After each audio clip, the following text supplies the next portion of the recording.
Hi, Madison. This is Jody Ross from the Missions Mobilization Team. We have the pleasure of talking with one of our missionaries, John Eigege. He serves in Houston, Texas with an organization called Square Inch Houston, and that's actually in the 3rd Ward of Houston. And so that organization is aiming to bring transformation to that neighborhood and that community. So we are wanting to hear from him, see how ministry is like these days in the pandemic and stay-at-home order, and to see how he is and his family. So, John, thank you so much for being here. Yeah, thank you so much for having me. What does ministry look like for you guys these days? One of the biggest areas that we do our work around transformation is actually connecting with college students and developing them as leaders who help us transform our community. And so usually we're meeting with them every week, but COVID has sort of affected us in a way where we can't meet physically with our students on campus. And we've been doing a lot more meetings through Zoom, but because our work is so place-based, it's been very hard to connect with our neighborhood in the same way that we usually do. So being in public spaces in our neighborhood and learning in those spaces, or just kind of connecting with people in public settings. In fact, we had to kind of suspend a lot of our service-oriented events that we were planning on doing. A couple service projects that brought a couple churches together and people in the neighborhood, and we had to suspend those because those would violate some of our stay-at-home orders and orders for how many people can gather. But one thing that we have been able to do is walk around our block in our neighborhood where we serve and pass out HEB grocery gift cards. HEB is our local grocery store. So HEB is to Texas what Meijer is to the Midwest. And that's been one way that we've been able to engage our neighborhood and engage our neighbors, because most of our neighbors are impacted because either they own small businesses that operate out of their houses or operate out of their garages. And so like not being able to have customers coming through has really impacted a lot of their businesses. And then we also have people who work in certain industries where they haven't been able to go into work or they've been laid off of work. And so passing out grocery gift cards was a way that our organization tried to engage and just let our neighbors know that we're here for them and we care about them and we want to at least meet one need that they have. We've also engaged with different churches in the neighborhood, and one in particular that I wanted to highlight is a church called Rise Houston. It's a church plant, and one of the things that Rise Houston has done through this season is they've put mobile hand washing stations around our neighborhood that are serviced by different people in the neighborhood, and that's just a way to get people who do not have access to running water, either because they're experiencing homelessness or because they don't have that in their homes, a place where they can continue keeping hygiene and making sure that the disease does not spread. And so just a very tangible way that some of the churches that we partner with here are doing some good work. I think for us as a family, we're doing very well emotionally. In fact, we've enjoyed being able to spend more time together as a family, no commute times, and being able to work from home and take breaks together has been really helpful and healthy for us emotionally and spiritually. Our 6-year-old is in kindergarten, and so she is part of the HISD, Houston Independent School District system, and they have a really good monthly and weekly regimen that they have the students doing. So every week we get something from the teachers of how to coordinate that. But we have a 3-year-old who was in daycare, so there's a little more flexibility with her.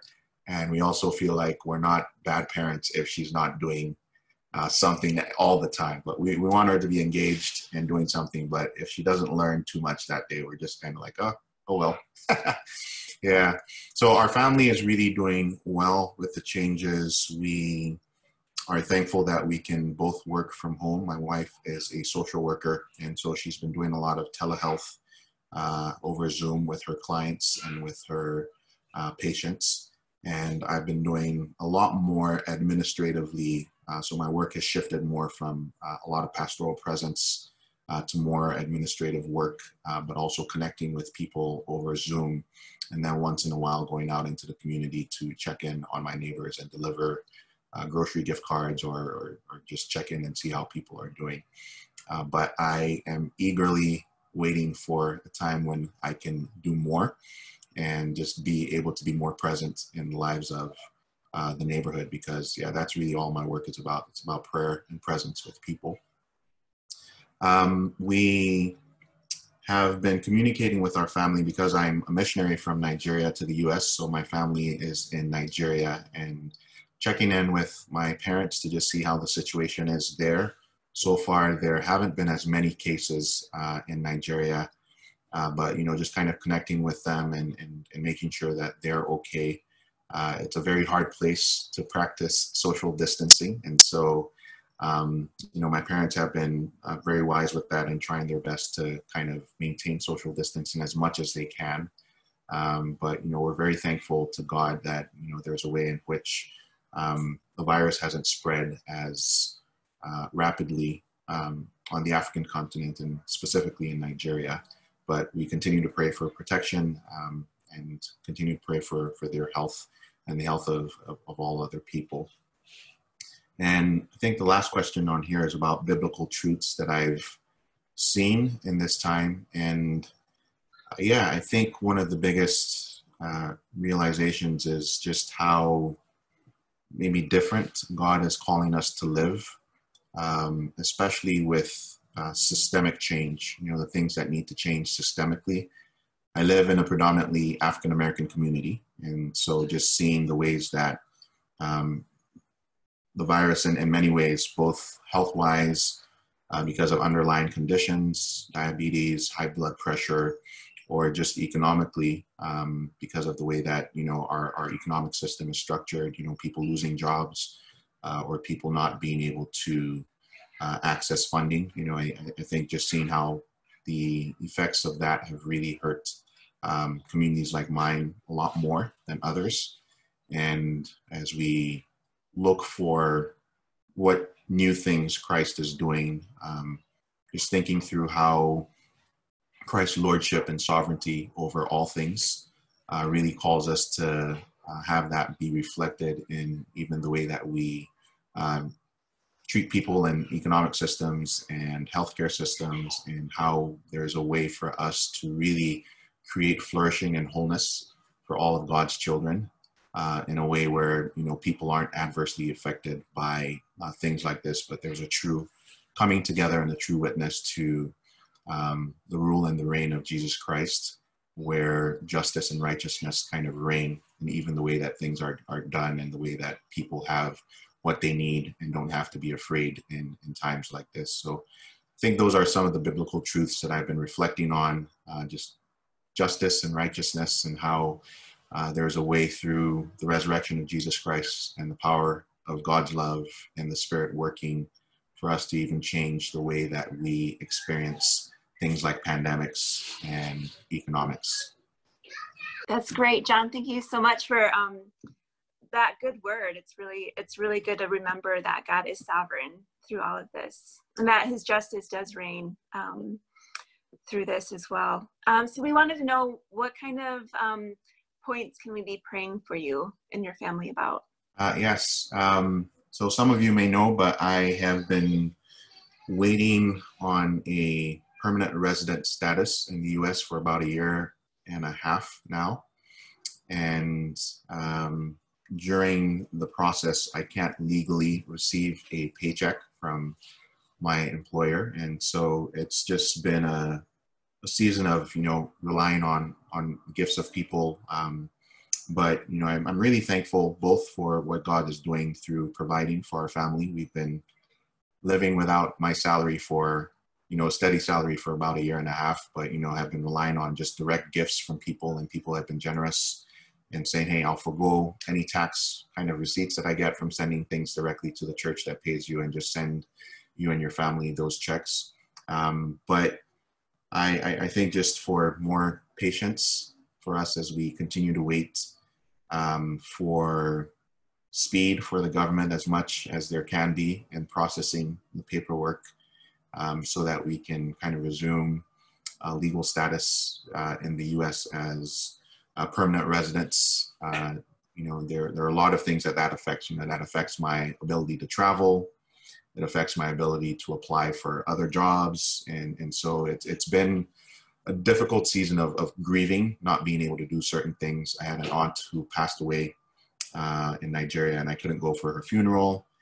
And so, yeah, there are just a bunch of things that it affects beyond, pay, and so I just am praying that everything gets resolved soon, so that I can fully focus emotionally and mentally and spiritually on the work that God has called me to here.